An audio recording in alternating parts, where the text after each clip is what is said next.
my last video, I challenged you to reconsider adopting the goal of reading the entire Bible start to finish. And we looked at a few benefits that you would find along the way if you do this. The first benefit being that you will discover hidden nuggets of truth buried deep within the pages of the Bible that you may never discover if you were just relying on preachers and teachers to tell you about what's in the Bible. The second thing that we talked about is that it will be easier for you to understand what God's will is for your life when you're not limiting his vocabulary and creating a language barrier between the two of you by not reading the whole Bible. And I promise you that today I would share with you what makes a really good reading plan, so that as you get closer into this goal of reading the whole Bible, that you have a good strategy in place that helps you to succeed at it. Now, the first thing that makes a really good reading plan is that it tracks your progress. Now, this is not just true for reading the Bible. This is pretty much true for any goal. Things that get written down tend to get accomplished. Now, if you've probably understood whenever you just kept a goal in your head and not as just an idea and you don't have any sort of a tangible reminder of it, it tends to fizzle, doesn't it? Well, a really good reading plan will have something written down for you to cross off. And it won't just be read the Bible, because that's a goal that you can't just accomplish in one setting. Instead, it will take that big goal, break it up into tiny, bite-sized pieces that will be milestones to you along the way and keep giving you the momentum that you need to move forward.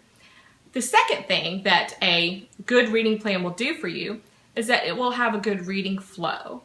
Now, a lot of people consider this, they take this to be variety, that a good reading plan needs variety. And so they will give you a little bit of the Old Testament, a little bit of the New Testament, a little bit of Psalms and Proverbs, all within one reading, and they think that that's a good reading flow. And for some people that does work. I'm not saying that it doesn't work at all.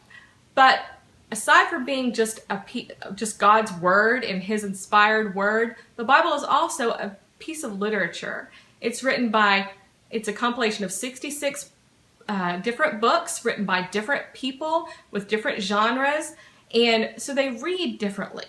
And so whenever you're reading the Bible, there's a certain flow to it, just a literature flow. And a good reading plan will respect that and will take that into consideration in order to steer you through and give you a good reading experience, not just a to-do list. Does that make sense? So whenever you are picking a plan, you need to be cognizant of the fact that sometimes you can get bogged down in certain things. Like, for instance, if you start in Genesis and start reading through, where's the number one place that people usually tend to wander off?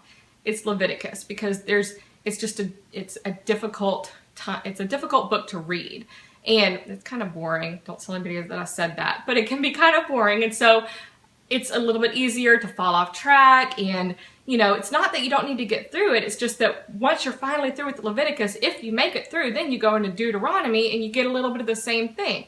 By a good reading flow, I mean that you have something in between that will just kind of give you a different scenery as you're going along the way, so that the scenery in front of you does not bog you down. So that's the second thing. The third thing that a good reading plan will be is it will be challenging but realistic. Now, I want to share with you the number one pitfall that most people fall into whenever they consider reading the whole Bible, and this is it. They think that the whole Bible must be read in 1 year. Have you ever thought that before? Here's why. It's because whenever you go to the bookstore or whenever you go online and to try to find a reading plan, I would say that 95% of all Bible reading plans are 1 year plans. And that doesn't really work for everyone. Some people need more time. In fact, whenever I was talking to people and asking them, what's the number one thing that you need in a reading plan? Do you know what it was? I don't want another 1 year plan. And I completely agree. I need a little bit more time than a year as well. And so whenever you're considering reading the whole Bible, you need to know that the 1 year stamp on it is it's not the time frame that God has given you. It's the time frame that Christian publishers have given you, because it sells Bibles. And that's fine, because it does work, but it doesn't work for everyone. So whenever you're considering a plan, keep in mind where you are in life, that your life might if you're in a busy season, it might need to slow down, and you might need to have smaller little nuggets along the way. But if you're at a season where you can just dig deep, then you can accomplish it in a short amount of time. They even have 90-day plans. If you are a mother of 3-year-old triplets, your reading plan is probably going to look a little bit different than a retired librarian, okay? So don't fight that, just accept that and know that your plan does not have to look like everybody else's.